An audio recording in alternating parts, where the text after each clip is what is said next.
Ferrari have revealed that they had to stop spending on their 2022 car because they hit their projected spending for 2022. They had no more headroom for upgrades on the car when taking into account future spending for just the running of the team and staying within cost cap. So they had to stop. Now, we already knew that they'd stopped developing the car some time ago by Binotto's own admission, but this was assumed because they had moved on to a 2023 focus. They have said that this hasn't impacted next year's car and probably won't be a trend into next year. But we're going to explore what's included in the cost cap, what's not included in the cost cap, and why Ferrari may have been hit with spending worse than other teams, maybe. Ferrari as a team have always spent a lot of money. Everyone has heard of Maranello, where they're based, and they've always spent, they've got their own track, and it's always been about do what is required, and they spend a lot of money to try and do it without great success sometimes for some periods, obviously not including the whole Schumacher period, but more recently it hasn't been great until this year, has it? Now, they did move employees and facilities over onto their WEC hypercar project, which hit the track, I think it was in Imola a few short weeks ago. But I've been wondering for a while and saying on this channel that I wonder if Ferrari still have relatively high overheads when compared to Red Bull and Mercedes. Maybe because of their history, maybe because they frankly pay too much. Maybe they pay their staff more than a Mercedes than of a Red Bull. I'm not entirely sure on those details, but there has to be a reason why before Red Bull, before Mercedes, that Ferrari deemed they had hit their spending limits for the season.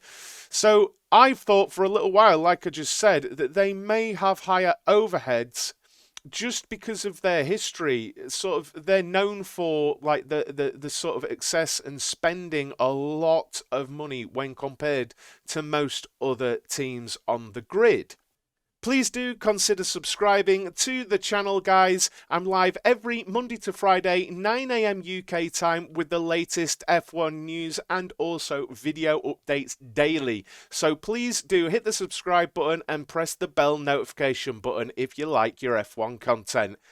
Back to the video. And I thought I would just show what's included on the cost cap. All parts on the car, so everything you see on the car, and all elements needed to run the car. Most of the team personnel, the garage equipment, so everything you see there in the garage is included, spares for the car, transport costs, so the logistics, the lorries, everything getting the cars to the circuit, and everything in between and around all of that is included. What's not included in the cost cap? Drivers' salaries and the wages of the 3 highest paid staff members, which is interesting. I wonder if that's like chief aerodynamicist. I'd be interested to know who are generally the highest paid staff members beyond the drivers. But you would like to think, you would think, like in Red Bull, it's probably Adrian Newey and such. Travel costs aren't included. Marketing spend, so when you see anything advertising.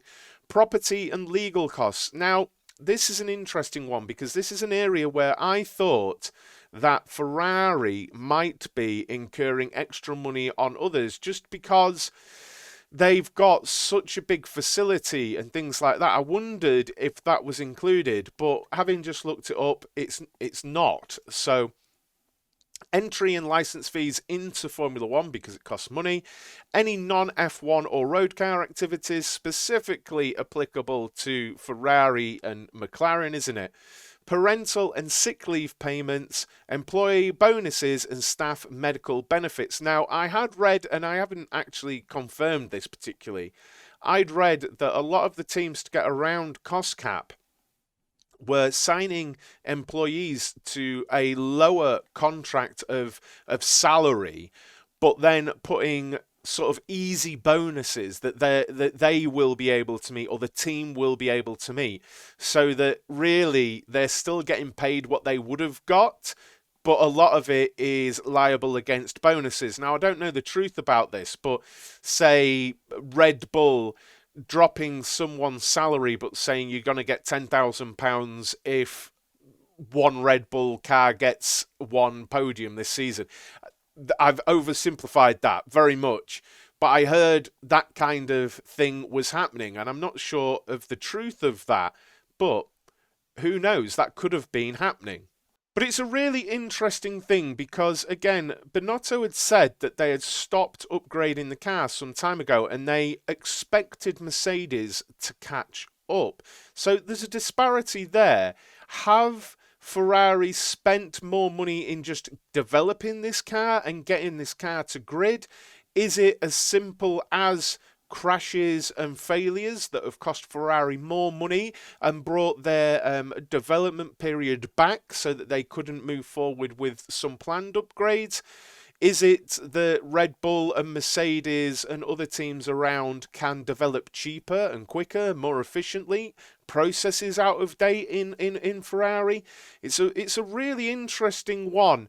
And Ferrari fans will, I'm sure, be hoping this isn't a trend that goes forward. I was definitely in the camp of thinking that Ferrari had gotten to a stage this season where they thought their lead to Mercedes was enough to the end of the season, and then they decided it was fruitless to try and challenge Red Bull anymore. So they funneled budget and time into the 2023 car, but it doesn't seem to be the case specifically. While it seems that the 2023 car development hasn't been impacted or changed, they spent all of their money. Now, I'd love your thoughts on this, guys. I really, really would.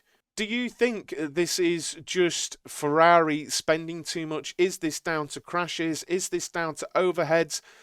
Is there something I've not thought of? Let me know down in the comments what you think the reason for their particular hitting of the cap is when Mercedes and stuff can still keep spending. Now, I don't subscribe to the fact that Mercedes are just going to fly through the spend cap, that Red Bull are going to fly through the spend cap. They might do. We don't know at this point.